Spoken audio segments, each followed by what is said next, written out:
본문은 히스기야 왕의 통치 때의 성전 재봉헌식에 관한 기록입니다.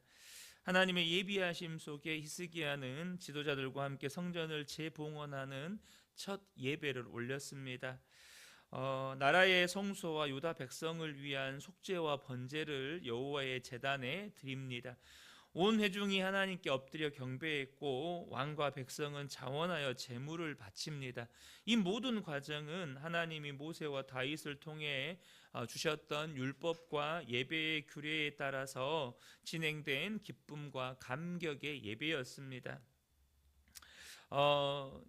히스기야 왕의 아버지였죠. 이 아하스 왕으로 인해서 이스라엘은 다시금 또 우상 숭배로 더럽혀져 있던 상태였습니다. 그러다 보니 히스기야가 왕위에 올랐을 때 나라가 얼마나 영적으로 부패하고 타락한 상태였겠습니까? 그런데 여러분, 한 나라의 왕이 되면, 그리고 나라가 부패하고 타락하면 여기저기 점검하고 돌아보아야 할 것들이 얼마나 많겠습니까? 우리가 저는 이제 기업을 경영해 본 사람은 아니지만 이 작은 교회를 섬길 때도 여러분 돌아보아야 할 일들이 얼마나 많습니까? 그런데 한 나라의 왕이 되었는데 자신이 왕위에 올랐을 때 아버지에 의해서 나라는 영적으로 혼탁하고 부패하고, 그러므로 나라가 얼마나 지금 하나님이 말씀하신 데에서 이렇게 멀리 떨어져 있었겠어요.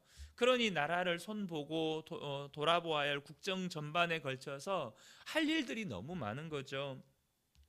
그런데 이 히스기야는 왕이 되어서 가장 먼저 한 일이 뭐냐?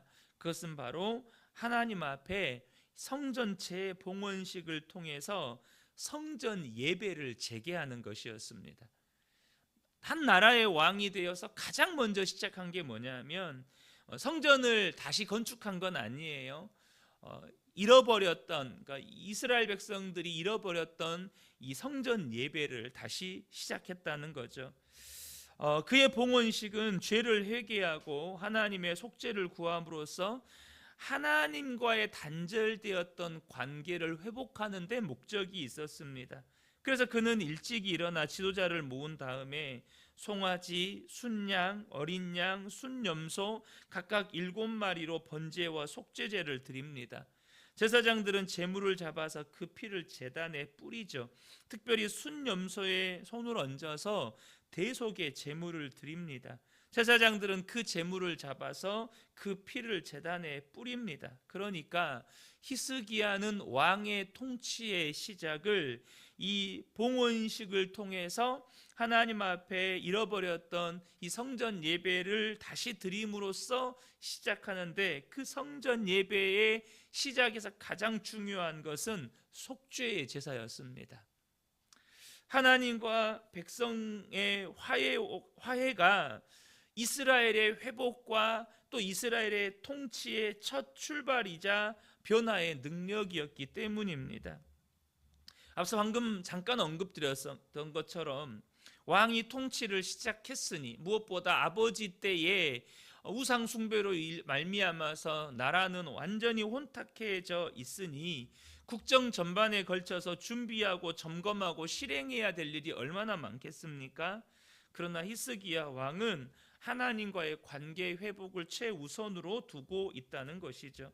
왕으로서 나라를 다스릴 때 중요한 일이 얼마나 많습니까? 그러나 히스기야는 가장 중요한 것이 무엇인지를 알고 있었다는 것입니다. 저와 여러분 안에 이런 은혜가 있기를 원합니다. 사람은 본능적으로 혹은 사람의 기질에 따라서 조금 다를 수는 있는데요, 어떤 일을 시작하면 그 일에 더욱 집중을 합니다. 그래서 일을 위해서 무엇이 필요한지, 무엇을 준비해야 하는지, 돈은 얼마가 필요한지, 그 돈은 어떻게 준비해야 하는지, 또 누구를 만나야 하는지, 사람이 몇 명 필요한지, 그 사람들에게 어떤 역할을 이렇게 맡겨야 하는지, 물론 우리가 무슨 일을 시작할 때에 이러한 준비성이 필요합니다. 그런데요, 우리가요 그 일에 몰두하다 보면, 그래서 그 일을 하기 위해서 무언가를 준비하다 보면 가장 중요한 것을 놓쳐버릴 때가 있습니다. 여러분, 무엇을 하든지 가장 중요한 것은 하나님과의 관계입니다. 여러분, 사람이 그 길을 계획할지라도 걸음을 인도하시는 분은 하나님이십니다. 내가 무엇을 준비하고 무엇을 계획할지라도 그것을 이루시는 분은 하나님이세요. 인도하시는 분은 하나님이세요. 사람이 무엇을 계획하든지 하나님의 뜻만이 바로 서게 됩니다. 그러므로 여러분, 내 안에 정말로 사람들을 대한민국을 놀래킬 만한 계획이 있고 또 정말로 그것이 위대한 일이라 할지라도 그것을 인도하시는 분은 하나님이세요. 그러므로 우리에게 정말 놓치지 말아야 할 것은 뭐냐면 하나님과의 관계 회복이라는 것입니다. 저는 우리 근혜교회 모든 성도님들이 우리 미래 세대들의 경우에는 앞으로 대학도 가고 직장도 가겠죠. 저도 극동방송 소망의 기도를 이렇게 섬기다 보면 많이 들어오는 기도 중에 하나가 자녀들의 취업을 위한 기도가 참 많이 들어옵니다.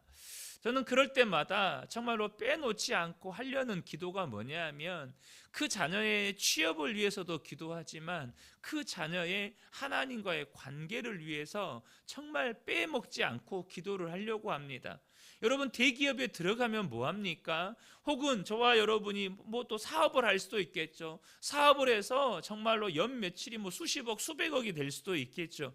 그런데 그게 되면 뭐합니까? 정말 중요한 건 하나님과의 관계가 빠져버리면 그 모든 것은 모래 위에 세운 집이 되어버린다는 것입니다. 내가 무슨 대기업에 들어가고 사업을 해서 많은 매출을 수출을 얻고 근데 그 가운데 하나님과의 관계가 없으면 그 모든 것은 모래 위에 세운 집이에요. 저는 우리 근혜교회 모든 성도님들의 삶이 반석 위에 세워진 집이 되기를 축복합니다. 그러려면 하나님과의 관계가 빠져버리면 하나님과의 관계가 없으면 여러분 그 모든 것은 한순간에 와르르 무너지게 된다는 것이죠. 히스기야는 번제와 속죄의 제사를 드리는 동안에 찬양과 경배를 합니다. 재금과 비파와 수금을 연주하는 레위인을 세워서 음악을 담당하게 하는데 여기에는 갓과 나단 선지자의 조력이 있었습니다.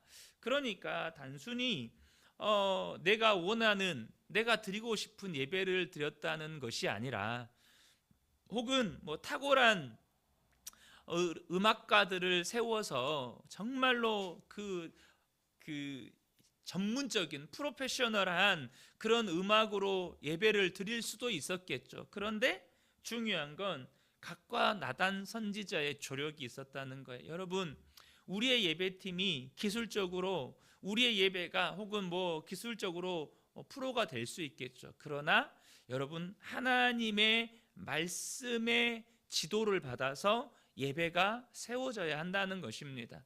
그냥 우리가 드리고 싶은 예배, 내가 하고 싶은 예배가 아니라 말씀의 가르침을 받은 예배가 드려져야 한다는 거예요.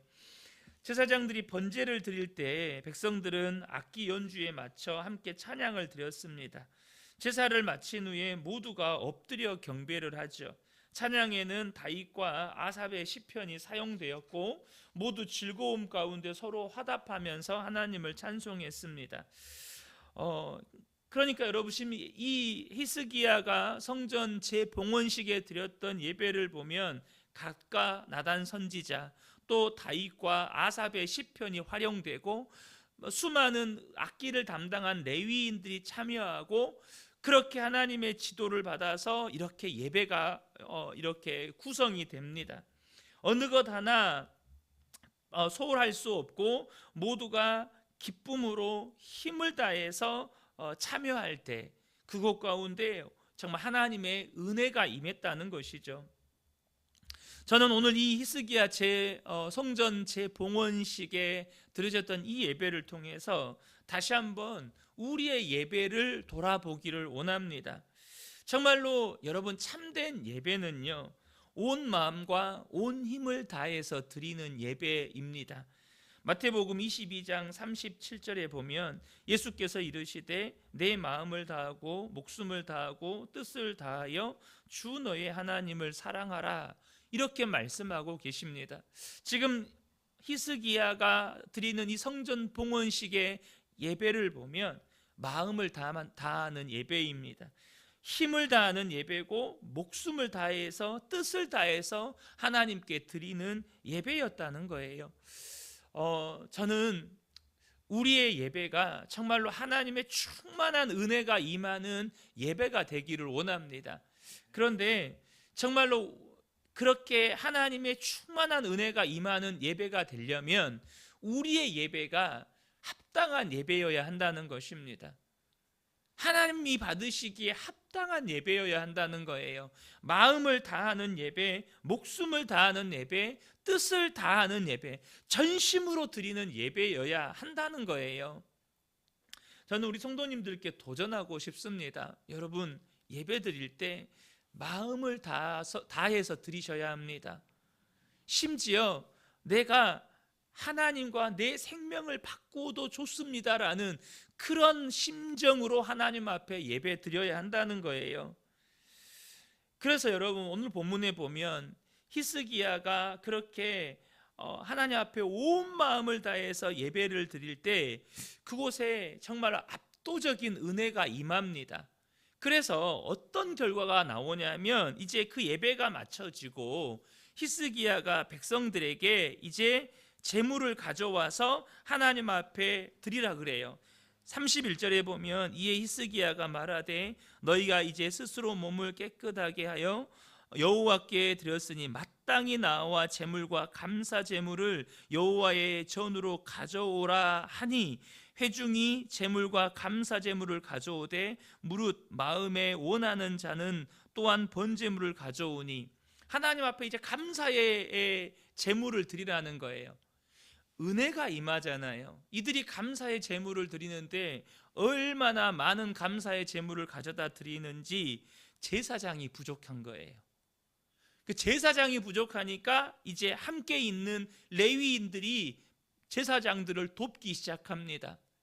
저는 이랬으면 좋겠어요. 우리가 마음을 다해서 하나님 앞에 예배를 드리니 하나님께서 우리 가운데 정말 넘치는 은혜를 부어주시고 또한 그 하나님께서 주시는 은혜가 너무나도 기쁘고 감격해서 하나님 앞에 감사의 제물로 나아가는 예배, 은혜의 선순환이 이루어지는 것이죠.